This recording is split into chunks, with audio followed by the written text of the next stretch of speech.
Pension कल्याण board का गठन तथा जेसीसी की मीटिंग न होने पर पेंशनर वेलफेयर एसोसिएशन ने जताया विरोध। पेंशनर वेलफेयर एसोसिएशन सरकाघाट मंडल की बैठक मंडल अध्यक्ष नानक चंद शर्मा की अध्यक्षता में गौसदन बतेल में आयोजित की गई। बैठक में जनवरी 2016 के बाद सेवानिवृत्त पेंशनर निर्धारण मामले में जो महालेखाकार कार्यालय में लंबित है को अनुमोदित करवाकर बकाया राशि का भुगतान, ग्रेच्युटी लीव, इनकैशमेंट और कॉम्यूटेशन का एक मुफ्त भुगतान सुनिश्चित किया जाने के साथ बहुत से पेंशनर्स के 50% व 30% पे मैट्रिक्स के मामले भी महालेखाकार कार्यालय से अनुमोदित करवाया जाए और पेंशनर्स का एरिया और महंगाई भत्ते की 3 किस्तों को शीघ्र जारी किया जाए। मंडल अध्यक्ष नानक चंद ने कहा कि बिजली बोर्ड तथा अन्य कार्यालय से सेवानिवृत्त हुए पेंशनर्स की पेंशन का निर्धारण पुरानी पेंशन के आधार पर किया जाए। हिमाचल पथ परिवहन निगम के पेंशनर की 65, 70, 75 वर्ष आयु प्राप्त करने पर उन्हें 5, 10, 15% पेंशनर भत्ता प्रदान किया जाए। पेंशनर संघ ने ये भी मांग की है कि सेवानिवृत्ति के समय जो 40% पेंशन कम्यूटेशन राशि पर ब्याज पर पेंशनर को दी जाती है उसे 12% से घटाकर 8% तथा वसूली अवधि 15 वर्ष से घटकर 11 वर्ष किया जाए।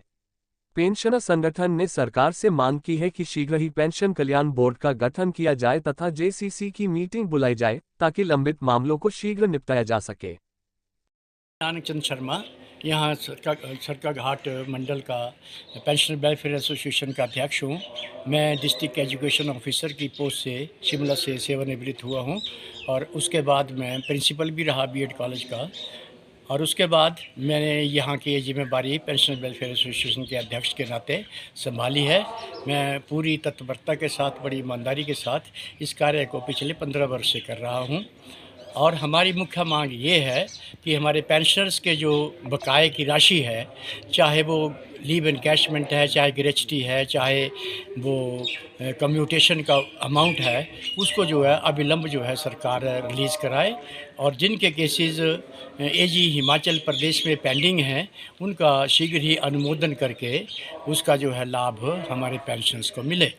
ये हमारी एक मुख्य मांग है। इसके अतिरिक्त हमारे कई साथी जो कि बिजली बोर्ड में और ट्रांसपोर्ट में कार्यरत हैं, उनको ट्रांसपोर्ट वालों को तो 65, 70 और 75 वर्ष की आयु प्राप्त करने के बाद भी अभी 5, 10, 15% का जो पेंशन भत्ता है वो नहीं दिया जा रहा है।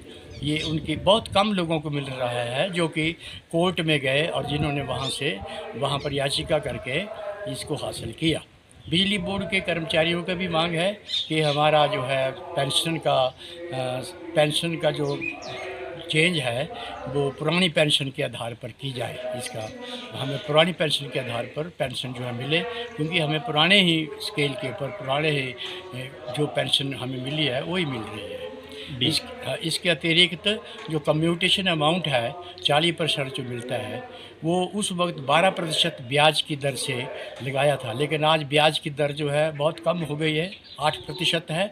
तो 15 वर्ष का जो पीरियड है उसकी रिकवरी का, उसको भी घटाकर 11 वर्ष किया जाना चाहिए, तभी जो है वो पेंशनर्स को लाभ होगा। कई पेंशनर्स के तो कम्यूटेशन अमाउंट का जो राशि है वो रिकवर हो चुकी है, तो वो कम्यूटेशन की जो वसूली है वो एकदम बंद होनी चाहिए। बाकी हमारे बहुत से पेंशनर्स के जो मेडिकल बिल हैं वो पेंडिंग पड़े हैं। उन मेडिकल बिल्स का भी, क्योंकि अब आचार संहिता समाप्त हो चुकी है और नया बजट जो है सभी विभागों को आवंटित होना चाहिए ताकि पेंशनर्स के जो है वो मेडिकल क्लेम जो है वो मिल सके। इस अवस्था में पहुंचते पहुंचते पेंशनर परेशान हों तो इससे सरकार को कोई शुभ संकेत नहीं जाएगा।